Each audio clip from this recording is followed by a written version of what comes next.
Networking, connecting with creative minds has always been a part of my life. And I'm taking this interest a bit further by creating a platform where we learn and share across such stories and inspirations and learn from their journey by gaining insights for the betterment, as I believe every story ought to be heard. Welcome to the Coeve.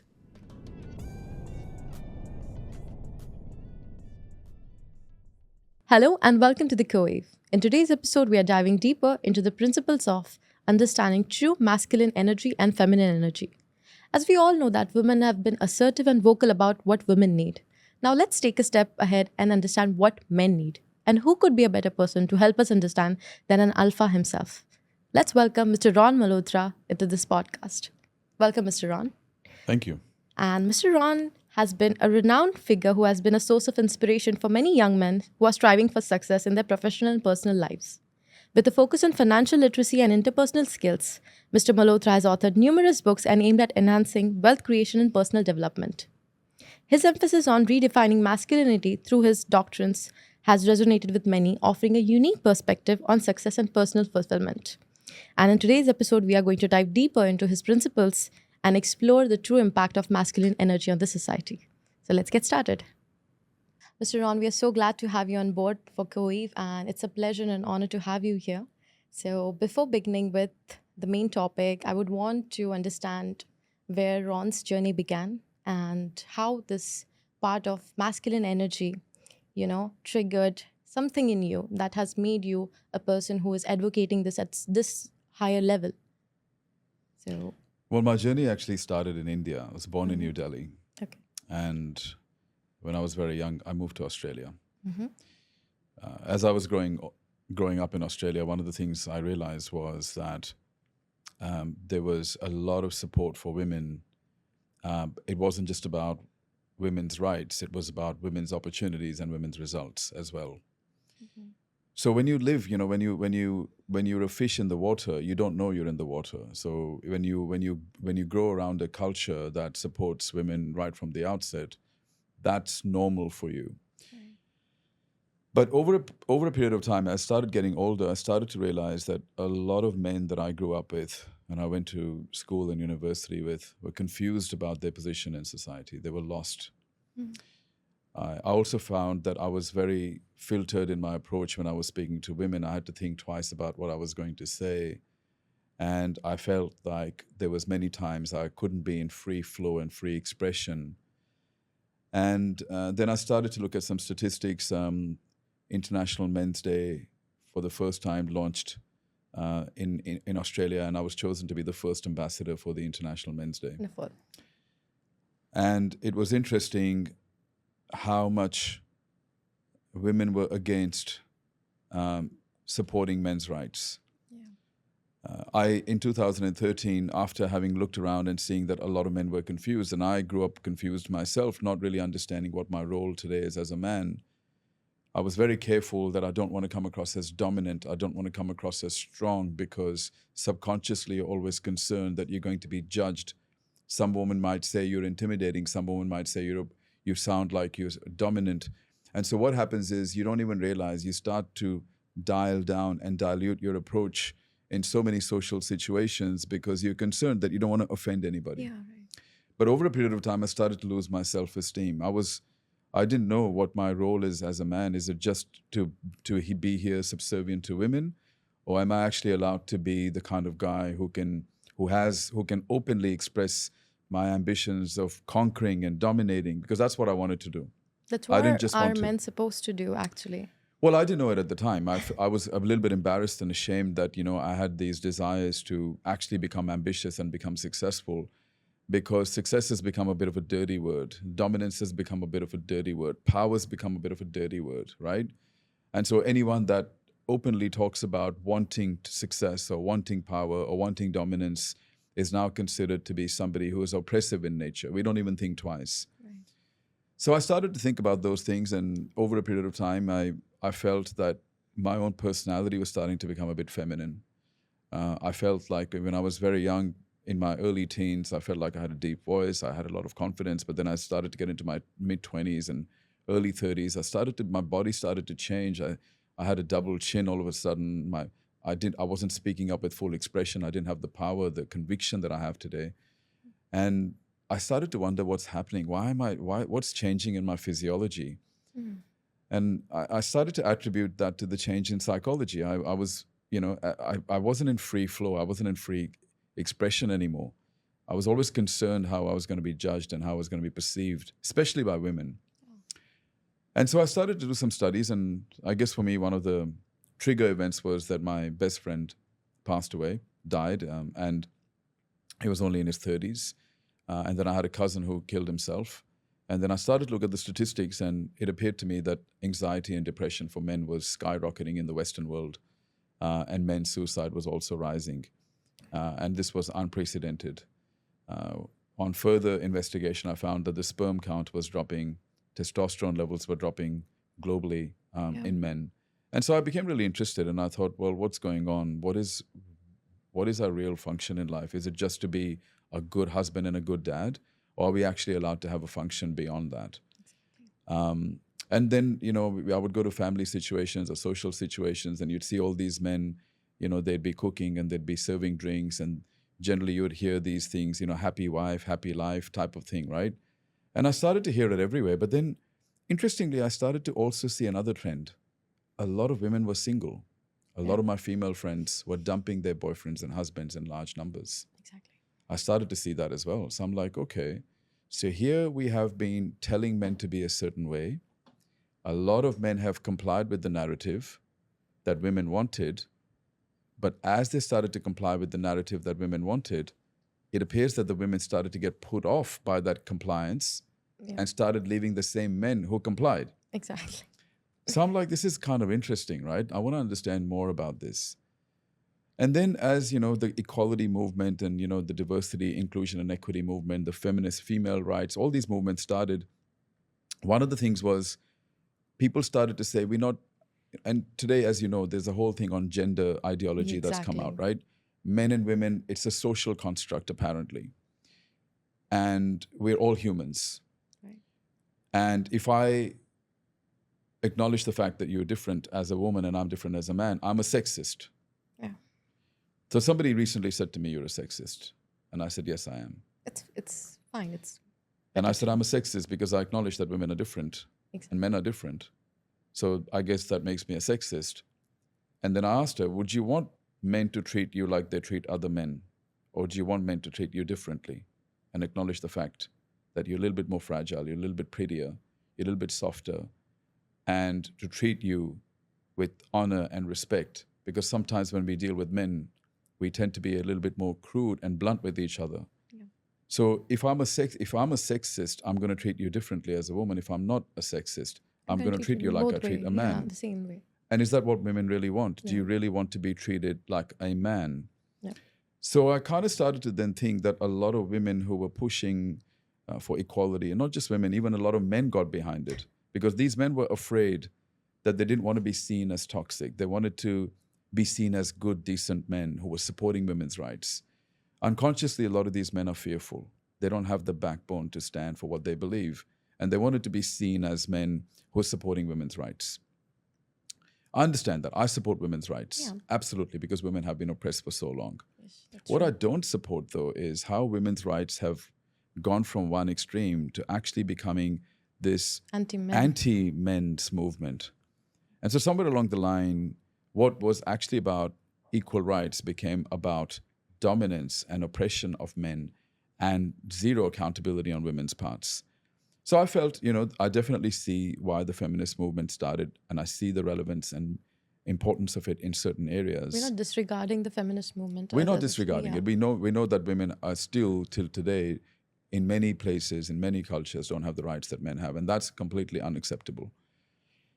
But I don't like where it's gone to the other extreme, where men's issues are never brought to the forefront. If you go today to a company, a corporate, and you say, look, we want to do something specifically for men, you'll generally find that for large companies, they have a CSR program, a corporate social responsibility program.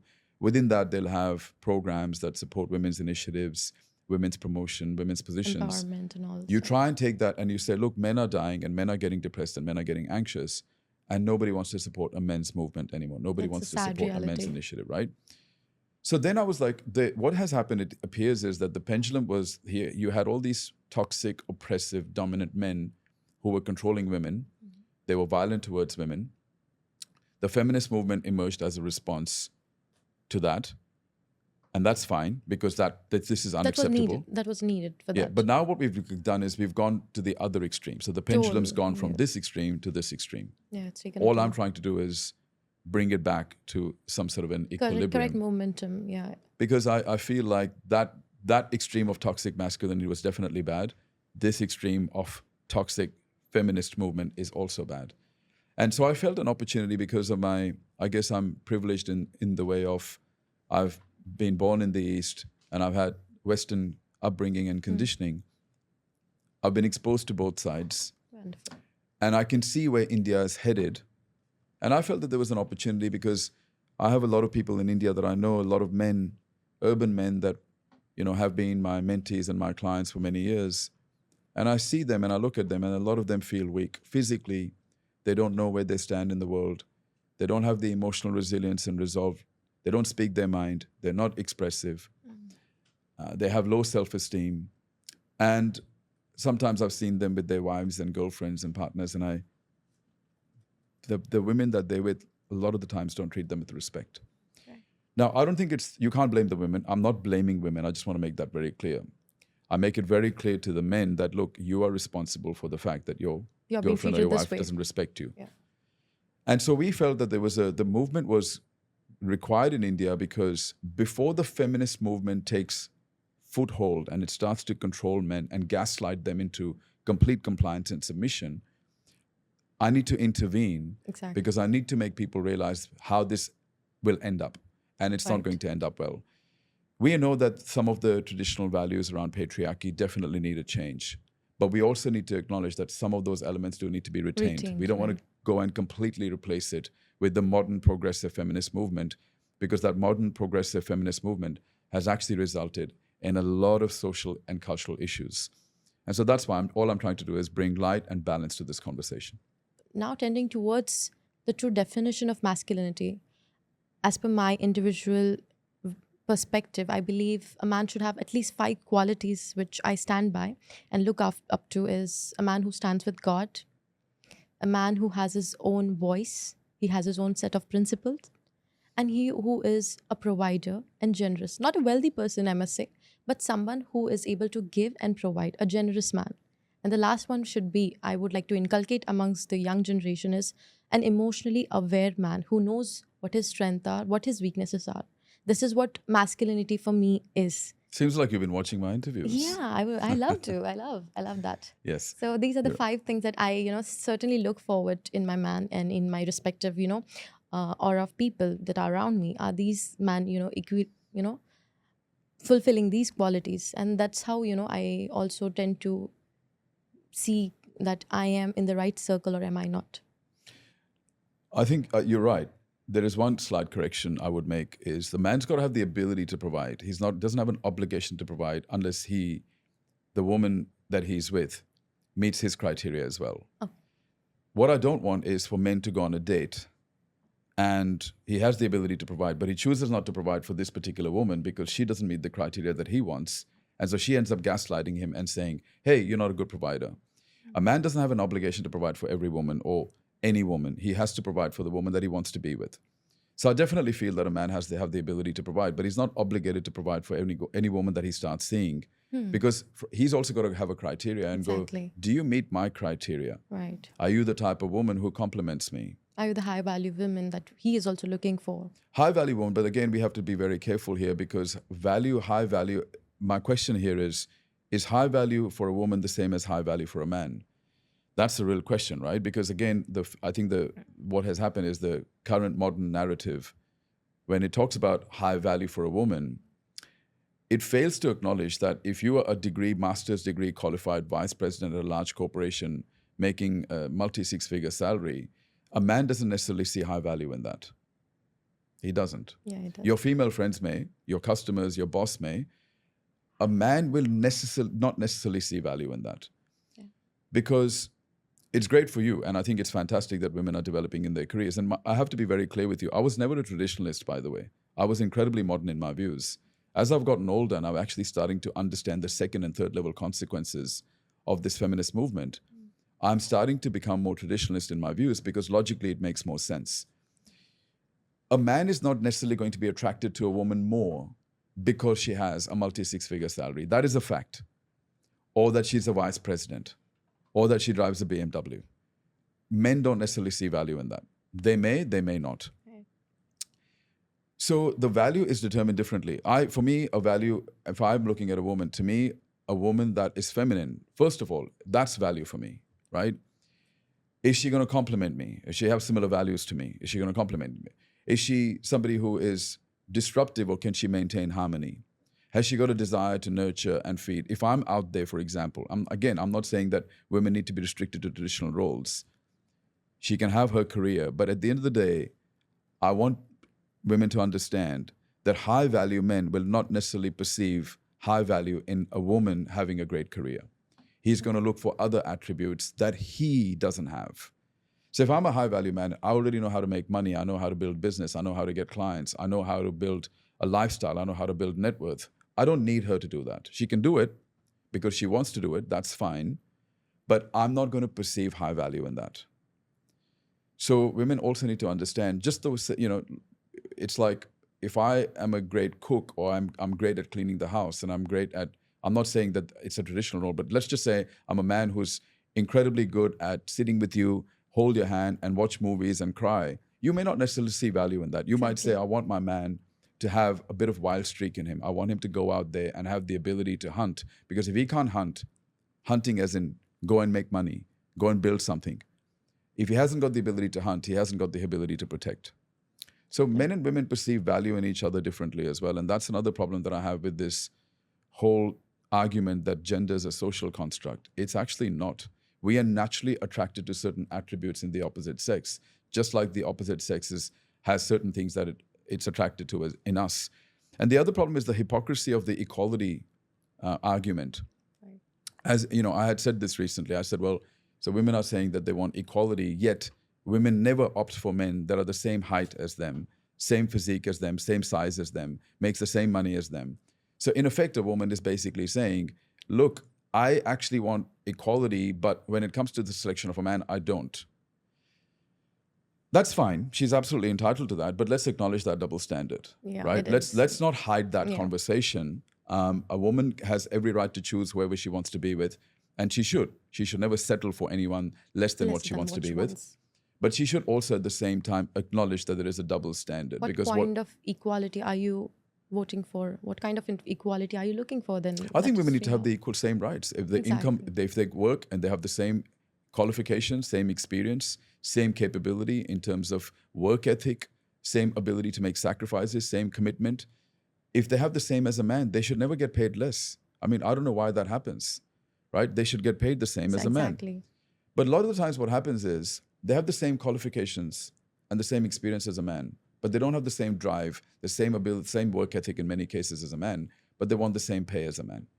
Now, there's a hypocrisy there. There's a double standard there because we're not acknowledging that the man is prepared to work 16 hours a day, 18 hours a day. He's prepared to drive 100 kilometers a day to go and see clients. In a lot of cases, men are making sacrifices. Sometimes I say, if men and women were the same, then you would have equal representation of women in the army. You would have equal representation of women in the on construction sites. So there is clearly some sort of a difference, which is not a social construct. It's inherently there. It's biologically there. Now, it's not about saying that because those differences exist, that women are inferior. We are not saying that at all, but this is how the feminist movement perceive this argument. They're not inferior. They have different strengths. We have different strengths. We are weak in certain areas and women are superior in certain areas. But women are inferior in certain areas and we're superior in other areas. Overall, we're the same, but we have different strengths and weaknesses. Right. The feminist argument will pretend that we have the same strengths and same weaknesses. That's not true, exactly. That annoys me because it's like, you are just lying. You're just lying, right? You're absolutely. And then the argument is, but there are women in the army as well. Yes, exceptions always exist.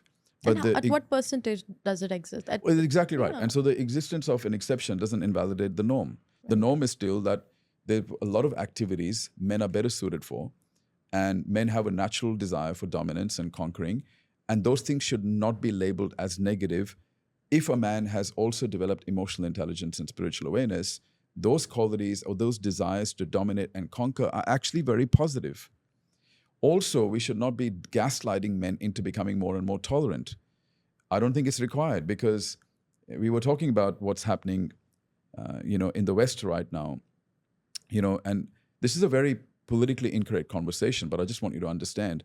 I'm of the belief that anytime they're trying to indoctrinate the public, they first target women and youth. University qualified youth, maybe they're more susceptible to going with any narrative that sounds benevolent. And then women are the same, generally, it seems. Men are a little bit more intolerant. We're like, no. Sorry, we're going to put some boundaries here. Yeah. Now, of course, we don't want to be oppressive. We want to be reasonable. If a man will place boundaries, he must first demonstrate that he's a good leader who has rational thinking skills, and he has a good reason for setting boundaries. You don't just set boundaries for the sake of setting boundaries. And that's why I agree with that point that you made, that a spiritual man will always be reasonable. He'll say, okay, the boundaries here are required for these reasons. He will not just enforce boundaries because he can. That's oppressive, right? Yeah. But sometimes boundaries need to be enforced. Because if you don't draw a line, then everything's acceptable. Exactly. Then we have no right to complain. Then we should allow anything bad to happen. We have no right to complain. So men were the custodians. Our main role was, as long as we demonstrated and earned our leadership, we then made rules and we set boundaries. Right. Now men don't do that. We're afraid of setting boundaries because we're going to automatically be labeled as controlling. We're going to be, rather than being labeled as responsible, we're going to be automatically labeled as controlling and oppressive. Exactly. Right? And look, I'm not saying that every man should lead. There are definitely a lot of men that have not earned the right to lead. They need to work on themselves. They need to develop emotional intelligence. Yes. They need to develop character. They need to develop competence. They need to develop spiritual awareness. They need to develop wisdom. But once a man has that, it's pretty unfair to then label that man as oppressive just because he wants to set boundaries or he wants to set rules. You see what I'm saying? I agree to that. And towards that, I wanted to understand that there is a part of society which believes that a true masculine man who has all these attributes that you've said right now is termed as, misogyny, or something that is called toxic masculinity. A traditional masculinity is now misunderstood as misogyny as well. Well, first of all, let's acknowledge that these women are not thinking for themselves. They're just simply going with a narrative. It's what they've been told. These ideas didn't just crop up in their mind, Yeah. right? They're reading about this stuff, and then they're hearing about this stuff on television, then they're hearing it from their friends. And so this is not independent thinking by any means. And so misogyny is somebody who hates women.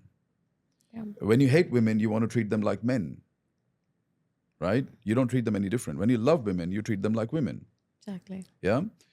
So I think it's another, gaslighting basically means you label somebody to get them to give up what they believe in. That's what gaslighting means. It's an emotional manipulation technique. Right. I want to express my view about what a man is, what a woman is, and how I should be. And I have every right to choose a woman based on what I want her attributes to be.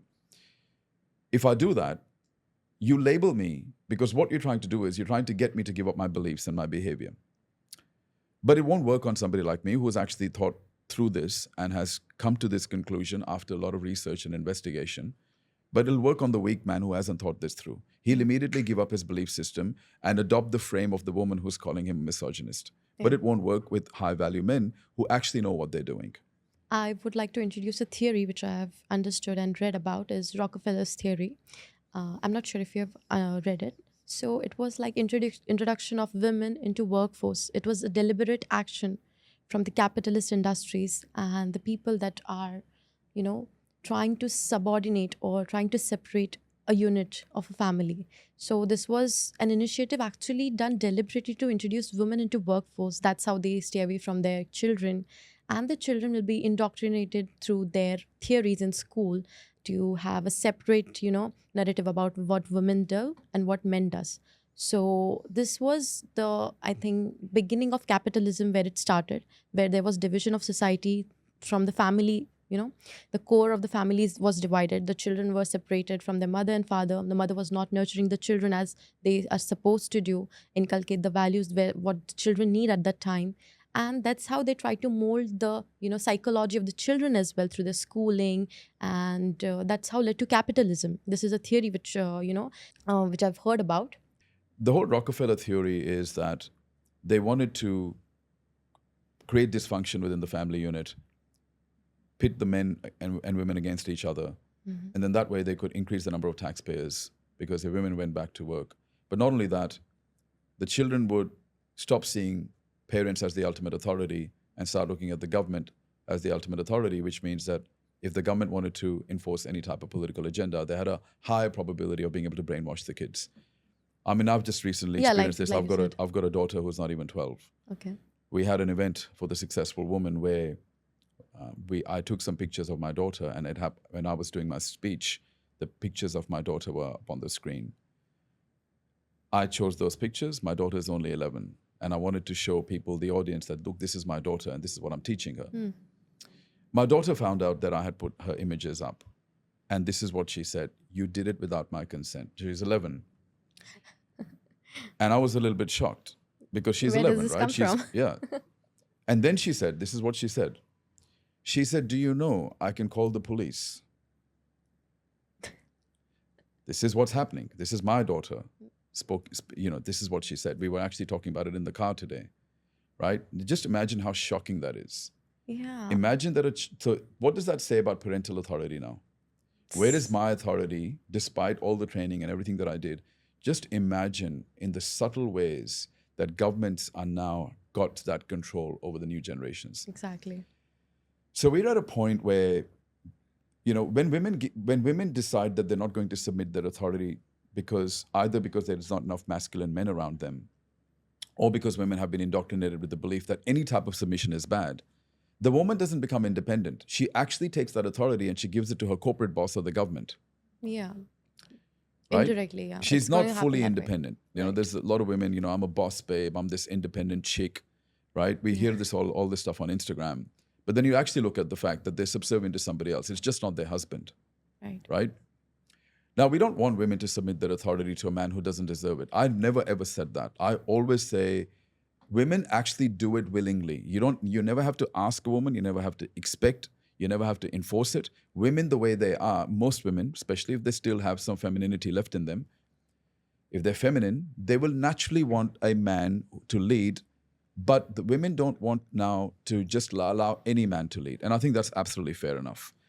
So for me, I always say when I see men and they complain that women don't respect them, or they say that my girlfriend, I think, is lying to me or cheating on me, or my wife's divorcing me, I always say to them, you're responsible for this. They're not responsible for it because, number one, you can't enforce attraction.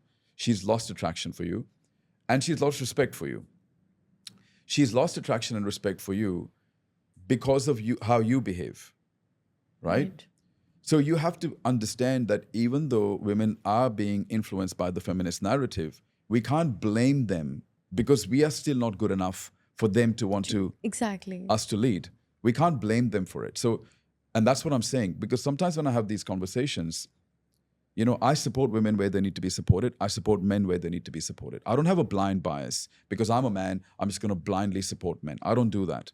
So sometimes when I put stuff on social media, I get people saying, "But Ron, yesterday you were like, I thought you were for us and now you're for them." No, I'm just for the truth. I think men need to earn authority. Women have no obligation to give them authority, but women naturally give authority in many cases to a man who deserves it. So what we're saying is, if you become the type of man, you develop yourself, you demonstrate that you are capable of taking responsibility, you have your life in order, you have your financial future in order, you have your health and hygiene in order, you have built your personality, she's not going to, in most cases, just dump you or cheat on you or leave you. Yeah, why would she? Why would she? Yeah. You're a high-quality man, and women want high-quality men to lead. They just don't want low-quality men to lead. There's a concept, or what I'm trying to understand. The phrase that you said is, man has to be in a certain way for a woman to submit. So I believe women are like water. If I just given a hypothetical example, and a men are a container. Either a man can be a glass of water, or he can be an ocean for her to submit in that way. Either she can be just a glass of water, into the container as a man is, because women are meant to flow. Nature has given, made women in such a way that she has ebbs and flow in her life, but men are meant to be, structured. So a man either can be a small glass of water, can be a river or an ocean.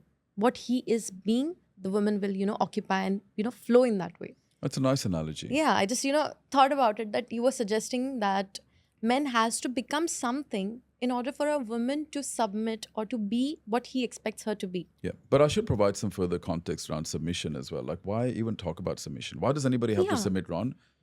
Well, they don't have to submit. First of all, there is no obligation on anyone to submit. But the reality is, as men, we like when women compliment us and support us.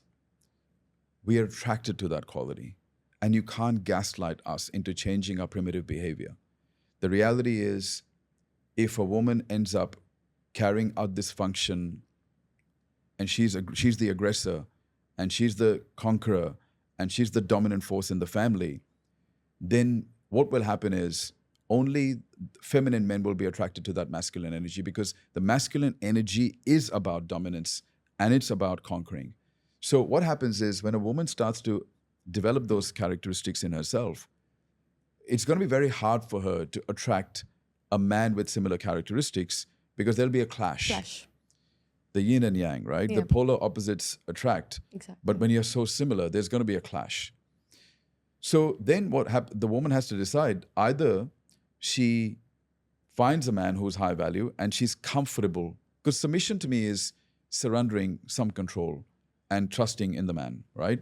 The man has to earn it. She should not do it if she's not comfortable. She should certainly not do it because of cultural and societal pressures. She should do it because the man deserves it. So let me be very clear on that. If the man deserves it and she's comfortable letting go of some control and allowing her being a surrender, she becomes a little bit more feminine, and that creates more attraction between the genders with a high value man. Women who are not prepared to give up any of their dominance are women who are in fear. They're in fear. They don't trust anybody. They don't want to have their heart broken. They don't want to have somebody use them, abuse them, neglect them. That fear is resulting in excessive control. Exactly. Trauma Understandable. response. Absolutely. Completely understandable. But it has a negative consequence. She's in this kind of control. Over a period of time, she starts to lose all of her feminine function. She becomes more and more masculine. That results in more resentment, anger, and bitterness, and all types of other things as well. A woman is no longer sweet. She's no longer beautiful. She's no longer pretty. She's starting to become hard as a person. She doesn't like looking at herself in the mirror anymore. That has a cost. Yeah. I'm not asking women to be any way. All I'm saying, the reason I'm having this conversation is, I don't think women are realizing the consequences of blindly adopting this narrative. They just need to think a second time and make an informed choice.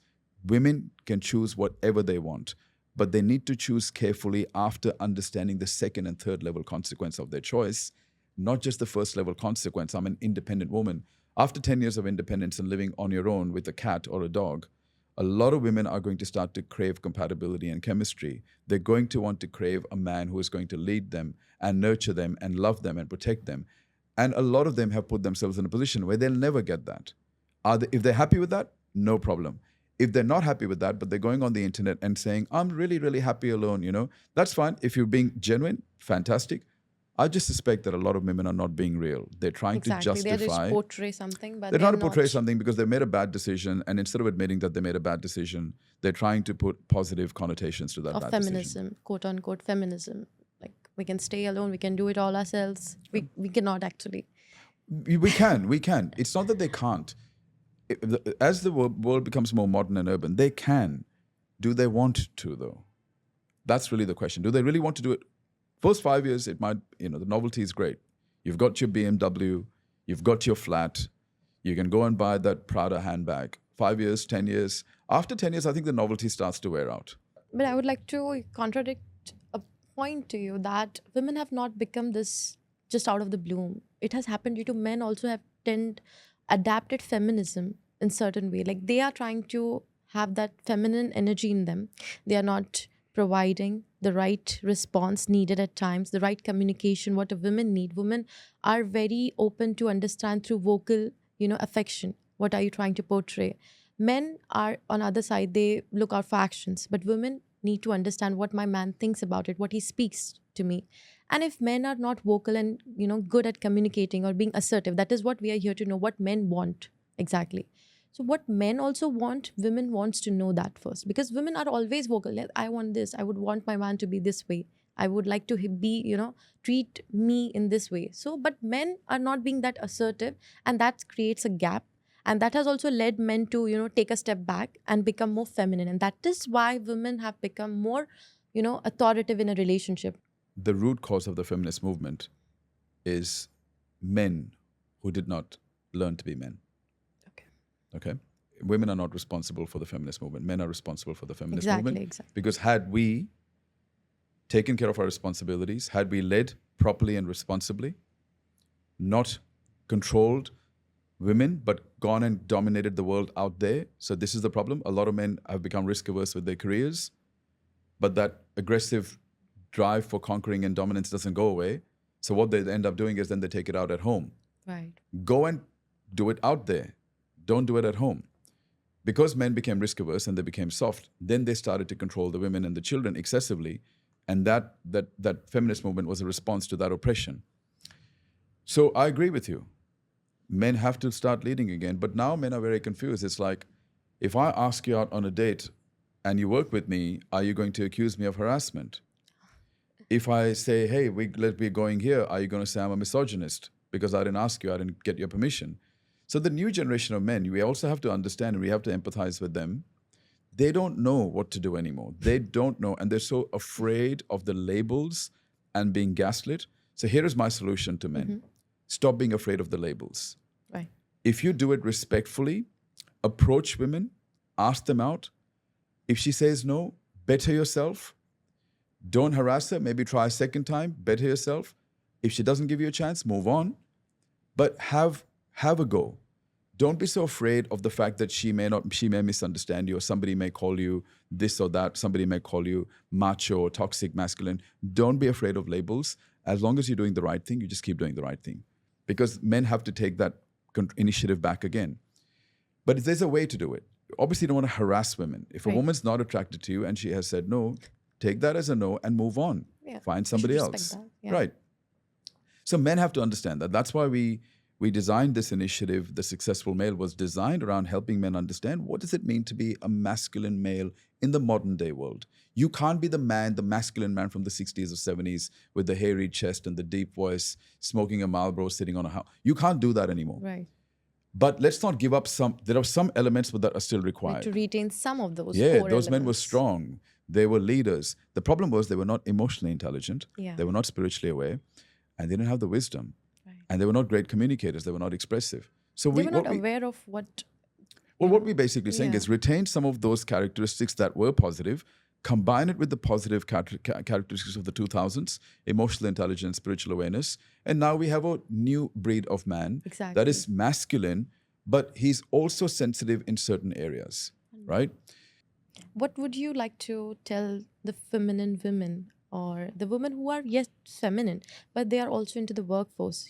They are here because of the capitalism, or we can say that the need of the hour, because they have to work, they have to bring something to the table as well, considering the era in which we live in. It's a mixed era. We are also expected to work and bring something to the table along with our nurturing values. So how can they retain feminine touch within themselves? I think regardless of the tax situation and the capitalist situation, women should work anyway, because it's good to have something that keeps your mind active. Also, women have incredible skills. Women bring a whole different set of characteristics that men don't have in the workplace. So you need women to be working. Women have incredible visions. You have women make incredible leaders. Women make incredible entrepreneurs. Exactly. We've never once ever alluded to the fact that women should just stay at home. The thing is, a woman has a significant challenge. She has to somehow become a wife that is adored by her husband and children, a mother who is adored by the children, and be somebody who is also achieving her professional aspirations. Yeah. Now, the wrong way to do that is to become incredibly masculine and aggressive, right? And sometimes women have no choice. As you said, men are not taking responsibility. She has this stress, she has that stress. But she has to be conscious of the fact that she doesn't inadvertently end up adopting that masculine energy, because over a period of time, she'll become even unhappier, right? Yeah. So it's about really asking yourself, it all starts with the question, is there a way that I can balance these responsibilities without losing my femininity? And the way I suggest to women they do that is they regularly have time out to spend money and time on beauty routines, to spend time on nurturing, to spend time with their friends, to spend time with their family, and become incredibly good at the language of business and money. Because one of the issues is that most women are not inclined to become better at business and money. And I have tested this. When I put out posts on social media that have to do with wealth creation or business, the engagement from women drops. You talk about the law of attraction, engagement goes up. Talk about business, engagement goes down. So women naturally are not that keen on the language of business and money, but here is the problem. Until you master the language of business and money, you haven't learned the ability to disconnect time from money. Because only when you have business skills and investing skills, you learn how to make money without giving up time. Right.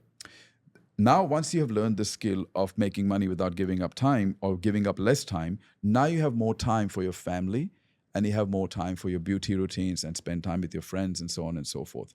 So the first thing a woman's got to do is free up her time. Right. And the way she will do that is by acquiring business and investing skills, because business and That investing allows her skills to- disconnect time and money, Yeah. because now money and people are working for you and systems are working for you. So the money's still coming in without you giving up the time. Correct. So women have to stop saying things like, I'm not a numbers person, I'm not a business person. Are you a family person? Yes. Okay. Well, in that case, why don't you learn the language of business and money? Because then you will learn the ability to be able to make more money without giving up more time. Yeah. That free time can then go into the things that you have been neglecting that you want to do, but you're not getting the time for.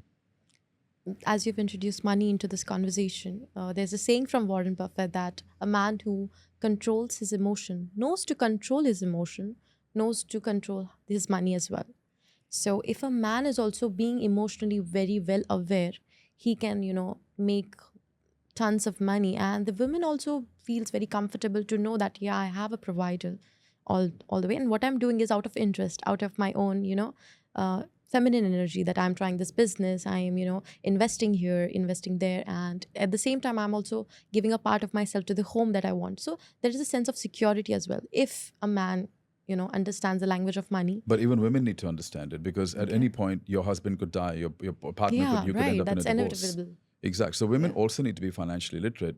I don't think it's a good idea for women, because even if you have a great relationship, your partner could die. Exactly. It's a fact. He could have a car accident. Then what? Then Right? what? It's not a permanent plan. As we always say, a man is not a financial plan. Yeah. It certainly brings more security if your man's financially literate and he's in check of his emotions, because emotions play an important part in financial success. A man who is emotionally out of control is more likely to succumb to greed and fear and make the wrong decisions, short-term decisions, without considering long-term objectives of the family. That's why it's required. However, a woman also has to develop that skill set in case the man's not there, right? Right. Because even though, as I said, even though the relationship may be fantastic, there is no guarantee that that person's going to be around forever. Exactly. What you don't want is to put 100% of that financial responsibility on the man just because he's capable and responsible, because the moment he's gone, then you immediately find yourself in a situation where the stress goes up because you don't understand the language. So I do think it's very important. I have a daughter. I fully intend, I'm already teaching her the language of money and business. Exactly. Not because I want her to be a control freak with money, but because in the event where she has to manage her finances, she can do that without depending on a man. If she wants to submit that authority to man, go for it. But if she's forced to take that responsibility, she can handle it. That's really, we should think about advocating women, about being more confident in handling money, understanding what wealth management is, and how to multiply your own skill sets. And the way you told to, have time for yourself. That's how you allow money and people or the skills to work for it. And the voice in the head that says, I'm not a money person, I'm not a business person, that voice is what holds women back. Actually, studies show that women are far better investors than men. Is it? Yeah. The worst investors tend to be young, tertiary qualified men, because they have the overconfidence bias. They always think that they're going to make a lot of money fast, and they think they can outperform the markets. Women, they invest their money and they stop looking at the statements. So the Yeah. money just continues to grow. And so they just, the statement comes in, they just file it in the bottom drawer. They don't even look at it most of the times. And so they're not watching the markets. They don't have the overconfidence bias. Right. One of the things we tell men is, look, there are places where you ask your mother and your sister and your wife for advice, but there are some things you can only learn from other men. Yeah. That is what I am, trying to understand, that where are men going to, They're coming to us, the successful male. I think they should really. I really encourage men to, look out for you and look out for your teachings and the events that you host. I believe so. You host events as well, That's right? why we created this community. Yeah. We felt a real strong Because need. men do not want to be advocated by women, especially women that they, love, or women that they are around. They do not want that. They don't like that. They don't encourage Sometimes that. you need a hug. Sometimes you need a kick, right? The wife, the girlfriend is going to give you the Perfectly hug. explained. Yeah, the daughter, the mother, the wife, they're going to give you a hug. And sometimes you need that, right? Yeah. But don't get too used to it. Sometimes you also need another friend to kick you, right? And men need that. And we need accountability. And sometimes the women don't put that accountability on us. Women may nag us, but a lot of the times women will not give us the advice. I mean, I've seen a lot of cases, women, when they have completely convinced that he's the wrong man for me, they just leave him. They don't give him feedback. And so he I doesn't believe- know what the hell happened. He remains the same. At that point, you want that inconvenient male friend to drop in and say, listen, you idiot, this is what you did wrong. Yeah. Why? Because if he doesn't learn that lesson, he's going to do the same thing Same with the thing second again. woman. And then eventually what's going to happen is he's going to have 2 or 3 women leave him. Then you know what he's going to say? All women are bitches. He'll never understand that he was accountable the whole time, right? So that's why you need men, strong men, guiding other men who are not strong yet. I think Yeah. they can be much better holder, or, the better person to help them become more, man up themselves. A man But to we man. don't hold them, we kick them. Oh, really? You do? Sometimes we hold them. Thanks. Wonderful. So, coming towards the conclusion, I can understand that we are evolving each and every way, each and every moment, even if we want, we don't Some want. of us are, not everybody. No, I can, yeah, we are. But the human evolution, if I'm considering the yes. whole concept. I was just So joking, if yeah. we are not tending towards the right framework, we might go and become, either men will become more feminine and the females will become more masculine, which we do not want. And this is, I think, the right era from, this decade, I believe so, which is very westernized, very, out there on social platforms where we can get so much of information, so much of influence and affluence as well. So we are here to advocate and be aware of where this framework is going and where do we want to fit in. I think we can learn a lot from the West. There are some the Western values are very superior in a lot of ways. But where the West has made mistakes, and we being a few years behind the West, we have an opportunity to learn those mistakes and not repeat those mistakes. Yeah, right. So we can certainly take the positive attributes of the feminist movement where it's created equal rights for women. But we don't want to take the negative aspects of the feminist movement where it's oppressed men and made men out to be the enemy. Just today in the Australian newspaper, I took a screenshot of 4 articles that disparage men. Just today in one day. This is how subtle the attack is on men constantly, And when I started this movement, I was all about showing men the mirror. But somewhere I thought, you know what? Men also need some support. This is wrong, the way men are being treated and the way men are being labeled. And so the whole idea of building a community was, it's like a brotherhood. The men come together. And it's not a bitching session about women. We don't sit there. We don't hate women. In fact, I've been very inclusive of having women in my programs and my groups. Problem is, a lot of the times women have come in and hijacked the conversation. So now for this time, we've said, no, you stay out. Let the men talk about this stuff. The men need to be able to openly discuss this without wondering if my wife's watching me. Yeah.